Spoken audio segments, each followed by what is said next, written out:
राधे राधे मित्रों। मैं शर्मा सुनील ओम श्री हरि एस्ट्रो में आपका स्वागत करता हूं। तो ओम श्री हरि एस्ट्रोवर्ड के माध्यम से आज हम आपके समक्ष वर्गो एसेंडेंट जून 2025 का ग्रह का जो ट्रांजिट है कैसे रहने वाला है, इस टॉपिक पर आपसे बात करेंगे। यानी कि जून 2025 का जो ट्रांजिट है वो कन्या लगन वालों के लिए क्या कहता है, इस टॉपिक पर हम बात करने वाले हैं। इससे पूर्व मैं अपना टॉपिक प्रारंभ करूं, हम लोग कन्या लगन के या कन्या राशि के बारे में थोड़ा संक्षेप में जान लेते हैं। जैसा कि आप और हम सब जानते हैं कि वर्गों के जो ऑनर होते हैं वो मरकरी होते हैं।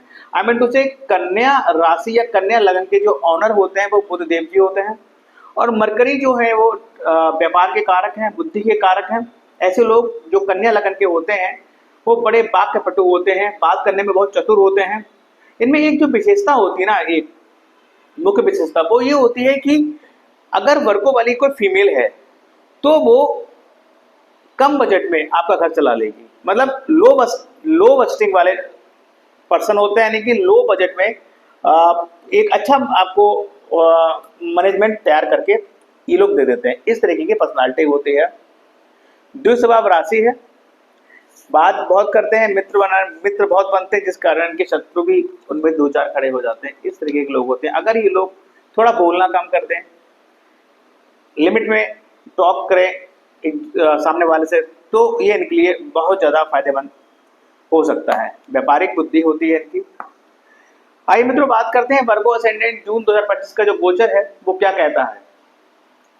मित्रों सर्वप्रथम तो देखिए हम बात करते हैं कि जो लग्नेश है, देखिए लग्नेश जो है भाग भाव में बैठे हुए हैं, यानी कि लगन और दशम भाव का स्वामी भाग भाव में बैठे हैं। तो निश्चित तौर पर आप जो कर्म करेंगे, जैसे विचार करेंगे, उसके हिसाब से आपको भाग का साथ मिलेगा। साथ ही द्वादश भाव के स्वामी सूर्य देव भी यहाँ विराजमान है इनके साथ, तो थोड़ा स्वास्थ्य का ध्यान रखिएगा। पिता से जो वैचारिक मतभेद चल रहे थे उनको दूर करने का प्रयास कीजिएगा।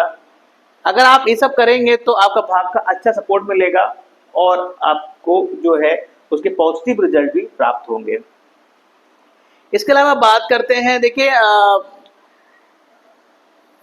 मेन ग्रह की से अब जो जुपिटर, देखिए जुपिटर जो है, जुपिटर यानी कि जो आपका फोर्थ और सेवेंथ लॉर्ड, फोर्थ यानी कि आपके सुखेश और आपके सप्तमेश जाकर बैठे हैं आपके 10th हाउस में, कर्म भाव में।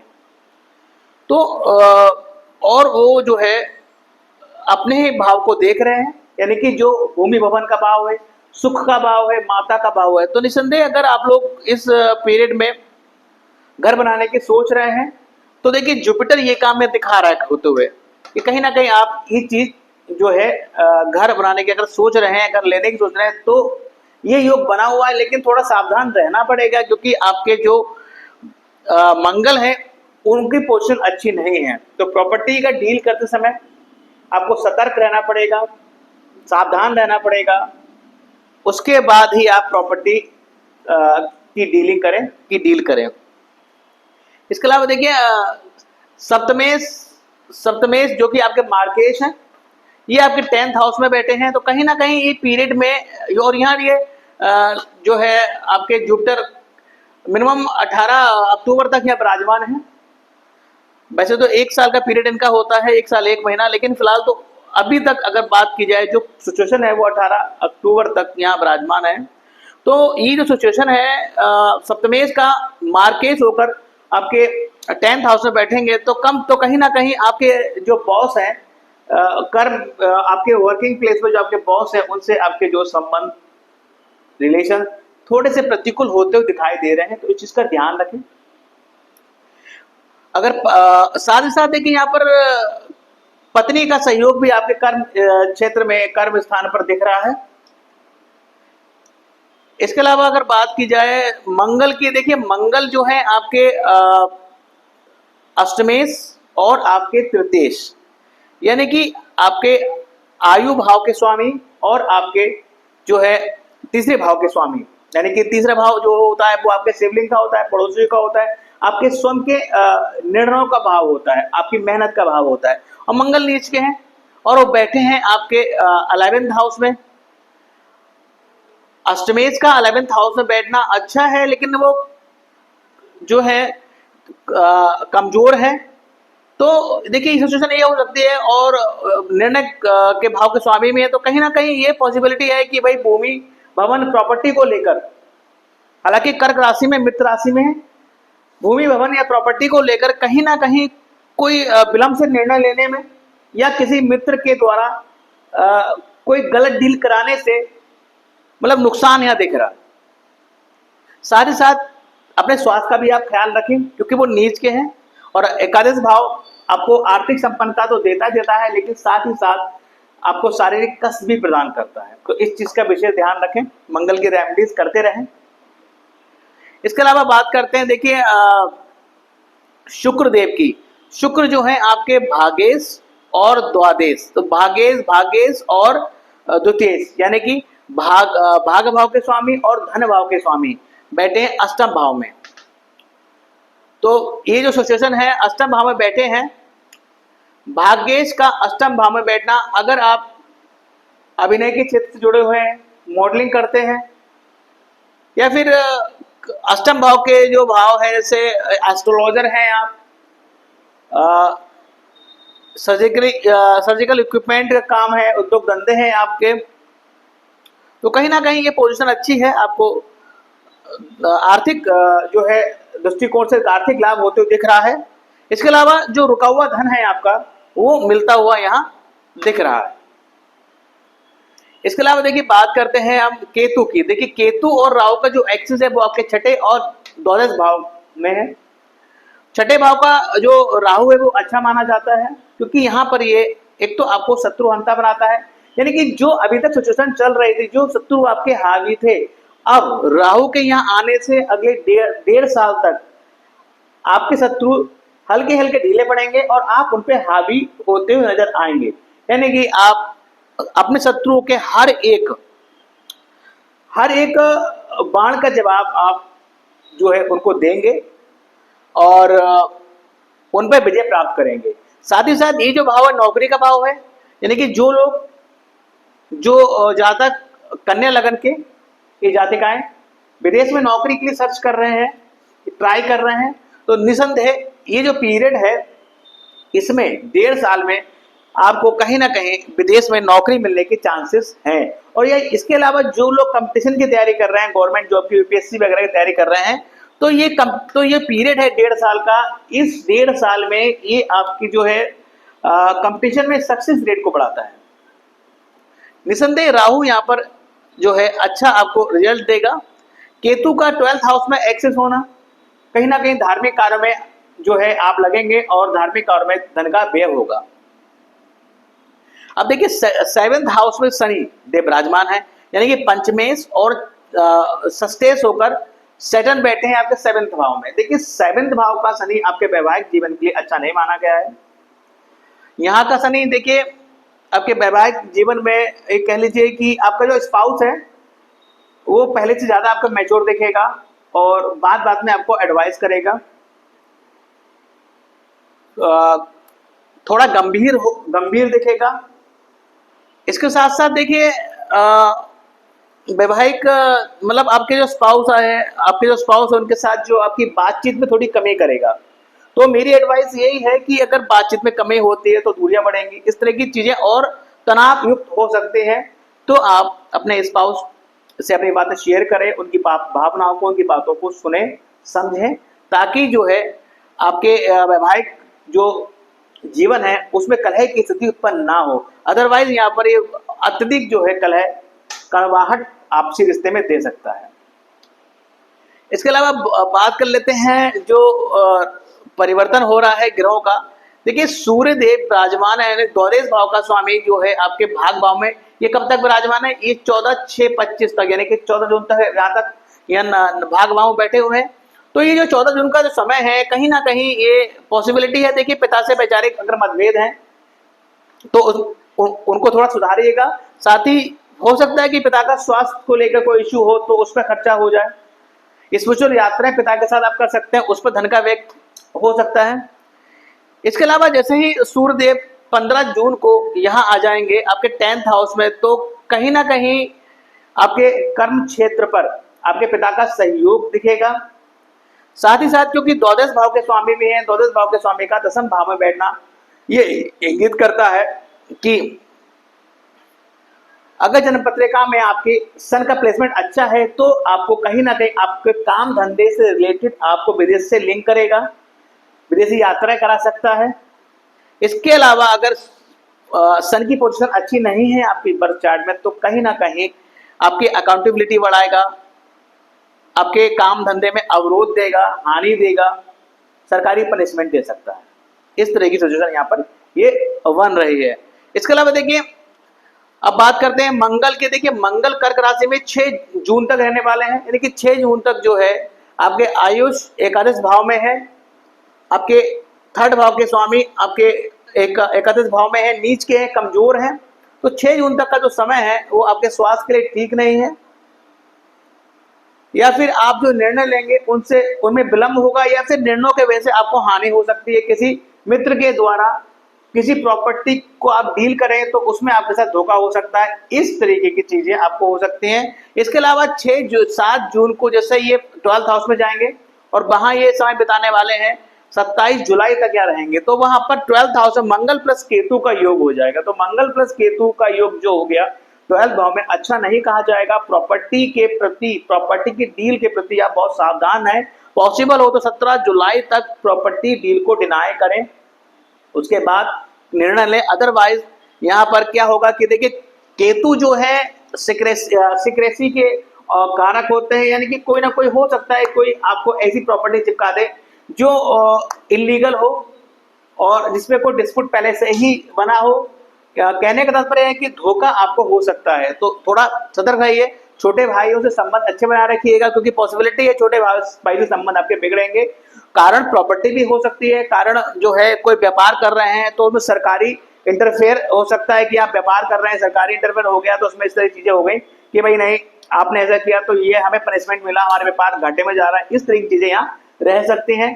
पिता के स्वास्थ्य का ध्यान रखिए, पिता की केयर कीजिए। साथ ही साथ देखिए सूर्य 27 जुलाई तक, जब तक सूर्य 12th हाउस में है, सॉरी मंगल की हम बात कर रहे हैं, मंगल जब तक ये 27 जुलाई तक आपके सिंह राशि में, सूर्य की राशि में है, हालांकि मित्र की राशि है इनकी, लेकिन तब तक आप निसंदेह प्रतिदिन आप हनुमान चालीसा का पाठ करें, सुंदरकांड का पाठ आप प्रत्येक शनिवार या मंगल को कर सकते हैं। इस तरह की चीजें करिए।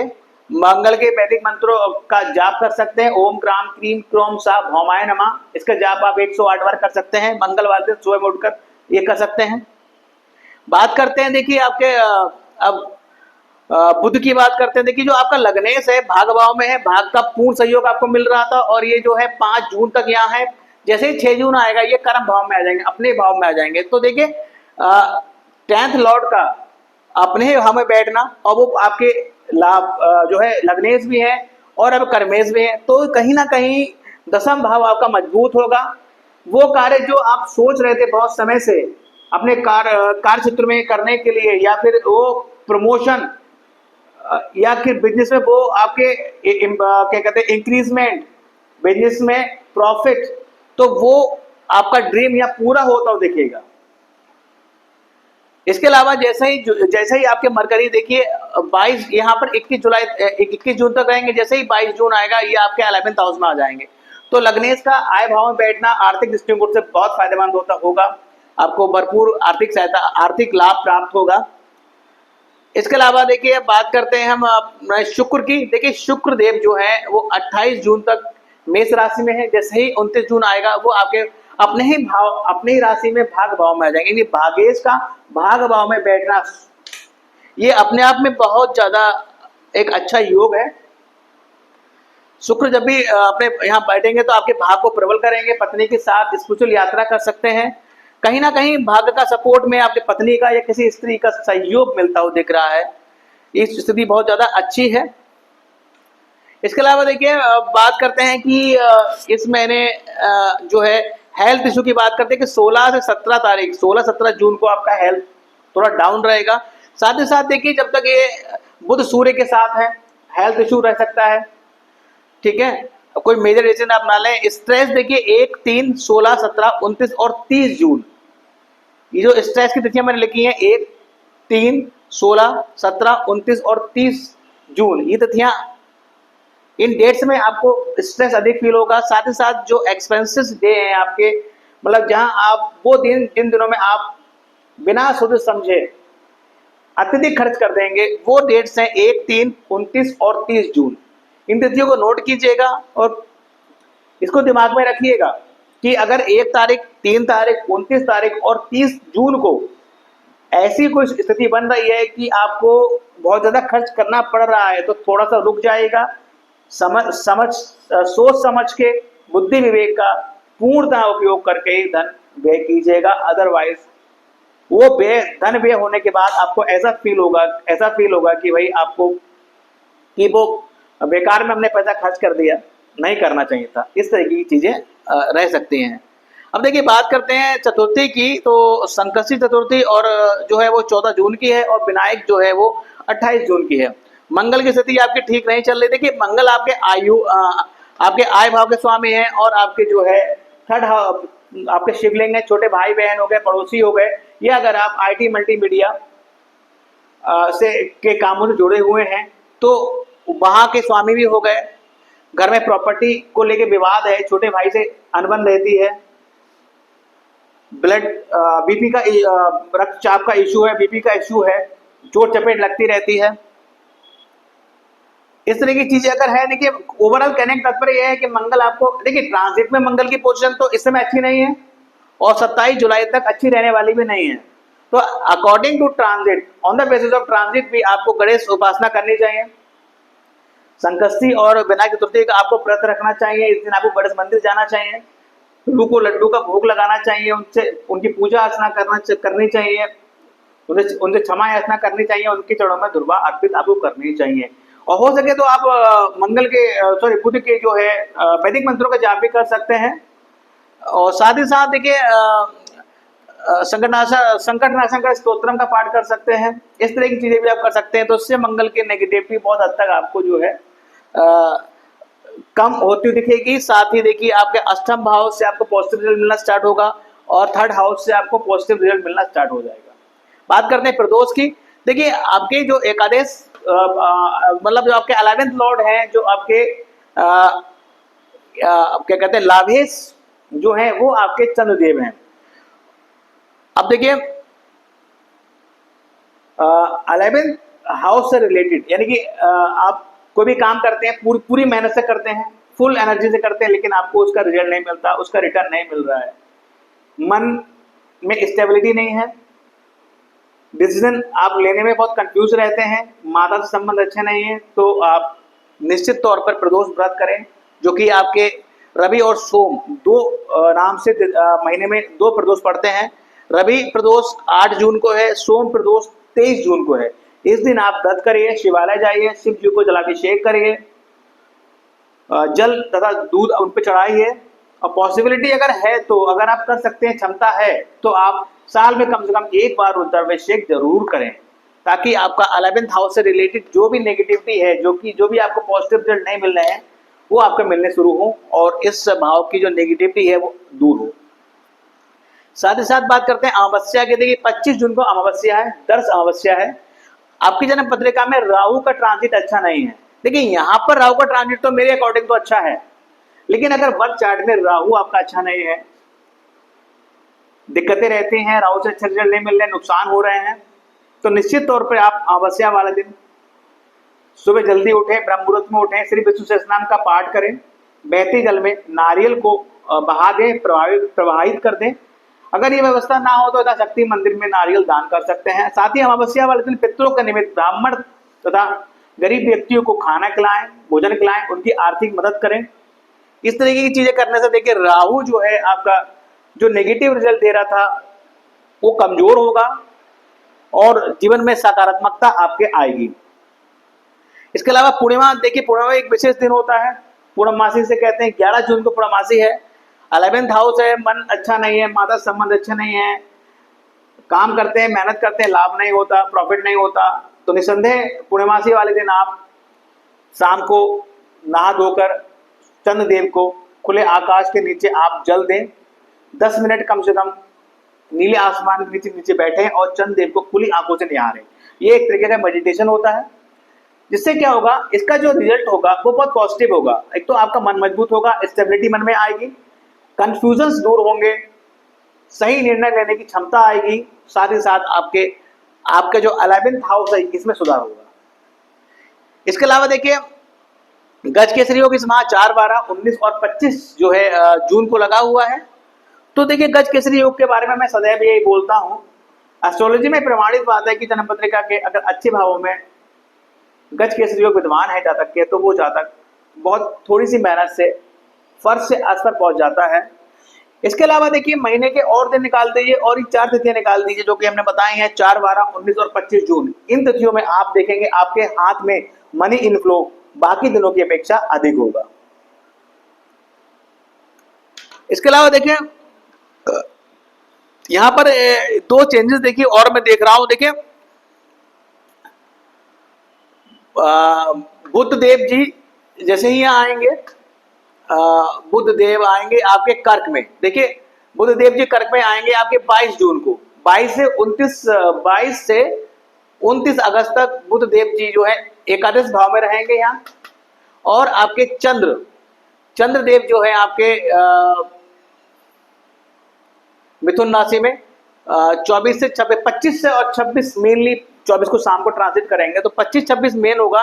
यानी कि 25-26 में 2 ग्रहों का राशि परिवर्तन आपके देखने को मिल रहा है। देखिए, चंद्रदेव बुध की राशि में और बुध चंद्रदेव की राशि में, यानी कि 10th यानी कि लॉर्ड ऑफ द 10th और लॉर्ड ऑफ द 11th का आपस में जो है राशि परिवर्तन योग। हालांकि देखिए, मैं आपको बताऊं, देखिए शुद्ध चंद्र और बुद्ध जो है चंद्र को अपना दुश्मन शत्रु मानते हैं, तो इनका मित्रवत व्यवहार तो नहीं है। तो ये जो इंटरचेंज है ये आपके लिए फायदेमंद तो नहीं होगा, लेकिन मैं इसलिए बोल रहा हूं ताकि आप अवेयर रहें। मतलब 25 क्या डेट थी, हाँ 25 और 26 जून जो ये 2 दिन है, इन दोनों में अगर कोई मित्र आपका कोई प्रॉपर्टी डील कराने का माध्यम मीडिएटर बने तो प्लीज थोड़ा सा अलर्ट हो जाएगा। पॉसिबिलिटी ये है कि आप मित्र के कहने पर कोई प्रॉपर्टी डील करेंगे और उसमें नुकसान हो सकता है। इसलिए मैं ये नहीं कह रहा कि मित्र जानबूझकर ऐसा करेगा, लेकिन योग ऐसे बने हुए हैं कि उस मित्र को भी अगर हो सकता है ना पता हो और वो अनजाने में ये डील करा दे आपके अच्छे के लिए, आपके भले के लिए, लेकिन जब बाद में जब डील हो जाए तो ये समस्या हो। साथ ही साथ देखिए, कर्म क्षेत्र पे भी इसका नेगेटिव इफेक्ट रहेगा। मित्र अगर आपका इस पीरियड में कर्म क्षेत्र पर अगर आ रहा है तो नो डाउट ये आपके लिए नुकसानदायक रह सकता है। इसके अलावा एक इंटरचेंज और है, लॉर्ड ऑफ द 4th और लॉर्ड ऑफ द 10th का आपस में राशि परिवर्तन। और वो जो डेट्स हैं वो डेट्स आपकी रहेंगी करीब धनु में जो आएंगे आपके चंद्रदेव जी 12 और 13, 12 जून और 13 जून ये राशि परिवर्तन होगा। यहाँ चंद्र होंगे और यहाँ जो है आपके बुद्ध देव रहेंगे। तो इसमें भी देखिए, ये भी प्रॉपर्टी का ही भाव है, भूमि भवन वाहन का भाव है और ये कर्म आपका भाव है। तो कहीं ना कहीं ये भी दिक्कत है कि भाई, मतलब एक सेम टू सेम वैसा ही होगा कि भाई जो 11th हाउस है जो वो मित्र का भाव होता है, तो कहीं ना कहीं ये पीरियड में भी घर रहने की सोच रहे हैं, कोई मित्र उसका माध्यम बन सकता है और उसमें नुकसान हो सकता है, या माता से कोई अनबन हो सकती है और उसका मेन कारण आपका मित्र हो सकता है। इस तरह की चीजें यहाँ रह सकती हैं। तो इस तरह की समस्याएं यहाँ रह सकती हैं। इसके अलावा देखिए, हम अगर बात करें, देखिए ये आपका फर्स्ट हाउस है, ये आप हैं, आप वर्गो हैं, आपका स्पाउस जो है वो आपका पाइसिस है। पाइसिस जो होते हैं वो देखिए, कहते हैं पाइसिस जो राशि है वो आखिरी राशि होती है, हानि की राशि होती है। और पाइसिस वाले जो लोग होते हैं वो अगर स्पिरिचुअल नहीं है तो थोड़ी समस्या रहती है उनके साथ। एक्चुअली वो ऐसे लोग होते हैं कि सामने खड़े 4 लोग खड़े हैं, उनमें वो भी एक है, तो 3 लोग आपस में बातें कर रहे हैं, एक बंदा जो बीच में खड़ा है वो पाइसिस है, वो खो जाता है कहीं अपनी दुनिया में, ड्रीमिंग दुनिया में चला जाता है, थोड़ा सा केयरलेस रहते हैं, इस तरह के लोग होते हैं। लेकिन शनि के आने से जो आपका स्पाउस है वो जो है क्या बोलते हैं कि बहुत एडवाइस देंगे, थोड़ा मैच्योर दिखेंगे। तो इस तरीके के आप बहुत ज्यादा बोलते हैं, आपके स्पाउस बहुत ज्यादा शांत रहते हैं, कहीं भी खो जाते हैं, इस तरीके की चीजें आप जो फील करते आ रहे थे, लेकिन सैटर्न के आने से चीजें बदल जाएंगी। वो आपको एडवाइस करेंगे तो आपको लगेगा अरे यार ये मेरे को एडवाइस कर रहे हैं, अभी तक तो ये शांत रहते थे, अपनी दुनिया में रहते थे। इस तरह की चीजें हैं। ओवरऑल अगर कहा जाए तो जो ये पूरा महीना है वर्गों के लिए, वो कुछ चीजों में कंपटीशन हो गया, शत्रुघ्नता का योग हो गया, और घर खरीदने हैं तो उसके लिए हो गया, काम धंधे के लिए हो गया, भाग भाव के लिए हो गया, धन आर्थिक दृष्टिकोण से अच्छा है। लेकिन वैवाहिक दृष्टिकोण से बहुत ज्यादा अच्छा ये महीना आपके लिए नहीं रहने वाला है। तो थोड़ा सा बी अलर्ट, हिसाब से रहिए, थोड़ा सा अवॉइड कीजिए, अपने स्पाउस के आर्गुमेंट्स को अवॉइड कीजिए, ठंडे दिमाग से काम लीजिए। इसके अलावा बात करते हैं स्टोन की। देखिए आपके लिए जो स्टोन है मेन, तो आप पन्ना धारण कर सकते हैं क्योंकि आपके लग्नेश और कर्मेश एक ही ग्रह हैं। साथ ही साथ आप जो है डायमंड या व्हाइट सफेद भी धारण कर सकते हैं। इसके अलावा 16 मुखी रुद्राक्ष आपके लिए बहुत बेनिफिशियल रह सकता है। शिव उपासना आपके लिए बेहतर विकल्प रह सकता है। लेकिन इसके अलावा देखिए, मैं आपको सदैव भी एक मित्र बोलता हूं कि कोई भी स्टोन धारण करने से पूर्व आप अपनी जन्म पत्रिका को एक एस्ट्रोलॉजर से अवश्य दिखा लें और एडवाइस टू एस्ट्रोलॉजर ही कोई भी स्टोन धारण करें। तो मित्रों, एक छोटा सा प्रोडक्शन था महाजून 2025 का वर्गो असेंडेंट के ऊपर। वीडियो अगर पसंद आए तो लाइक कीजिएगा, और जिन लोगों ने हमारा चैनल ओम श्री हरि एस्ट्रो सब्सक्राइब नहीं किया है तो प्लीज सब्सक्राइब माय चैनल। साथ ही साथ जो भी लोग आपके संपर्क में हैं और वर्गो असेंडेंट हैं, कन्या लगन या कन्या राशि के लोग हैं, उनको ये वीडियो शेयर कीजिएगा ताकि वो जाने महीना जून 2025 का जो ट्रांजिट है, जो ग्रहों का गोचर है, वो क्या बोल रहा है और हमें किन चीजों का ध्यान रखना चाहिए और किन चीजों में लापरवाही बरतनी चाहिए, किन चीजों में हमें लापरवाही नहीं बरतनी चाहिए। साथ ही साथ आपसे रिक्वेस्ट है कि भाई आप अपना प्यार और आशीर्वाद सदैव हम पे बनाए रखें और हमारे चैनल को यूं ही आप देखें, शेयर करें, लाइक करें, सब्सक्राइब करें। तो thank you very much, have a good day, Radhe Radhe, जय माता दी।